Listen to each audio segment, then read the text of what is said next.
Chapter 4 My Father Finds the River. The jungle began just beyond a narrow strip of beach. Thick, dark, damp, scary jungle. My father hardly knew where to go, so he crawled under a wahoo bush to think, and ate 8 tangerines. The first thing to do, he decided, was to find the river, because the dragon was tied somewhere along its bank. Then he thought, if the river flows into the ocean, I ought to be able to find it quite easily if I just walk along the beach far enough.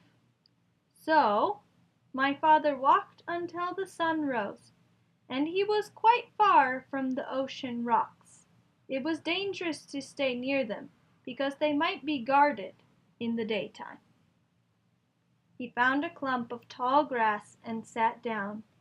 Then he took off his rubber boots and ate 3 more tangerines. He could have eaten 12, but he hadn't seen any tangerines on the island, and he could not risk running out of something to eat. My father slept all that day and woke up late in the afternoon when he heard a funny little voice saying, "Queer, queer, what a dear little duck. I mean, dear, dear, what a queer little rock." My father saw a teeny paw rubbing itself on his knapsack. He lay very still, and the mouse, for it was a mouse, hurried away muttering to itself, "I must smell Tumduddy.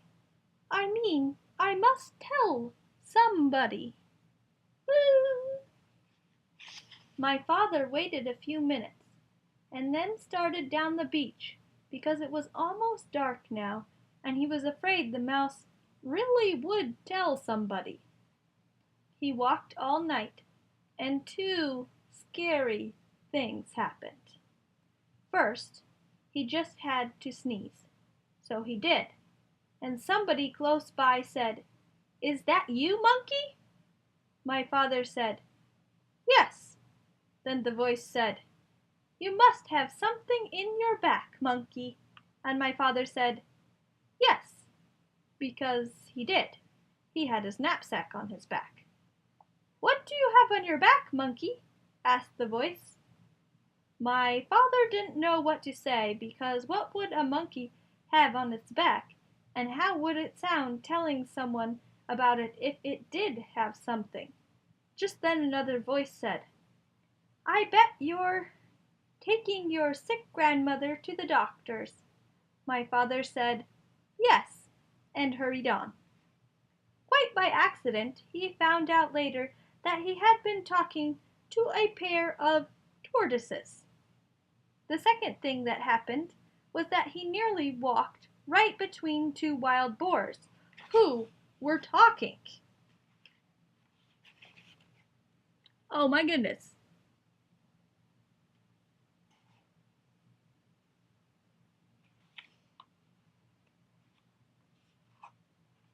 Oh, they were talking in low, solemn whispers.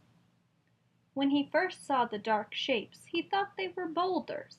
Just in time he heard one of them say, "There are 3 signs of a recent invasion. First, fresh tangerine peels were found under the wahoo bush near the ocean rocks. Second, a mouse reported an extraordinary rock some distance from the ocean rocks, which upon further investigation simply wasn't there. However, more fresh tangerine peels were found in the same spot, which is the 3rd sign of invasion. Since tangerines do not grow on our island, somebody must have brought them across the ocean rocks from the other island, which may or may not have something to do with the appearance and or disappearance of the extraordinary rock reported by the mouse." After a long silence, the other boar said, You know, I think we're taking all this too seriously. Those peels probably floated over here all by themselves, and you know how unreliable mice are. Besides, if there had been an invasion, I would have seen it." "Perhaps you're right," said the first boar. "Shall we retire?" Whereupon they both trundled back into the jungle. Well, that taught my father a lesson, and after that he saved all his tangerine peels. He walked all night, and toward morning came to the river. Then his troubles really began. Here's our tortoise friends.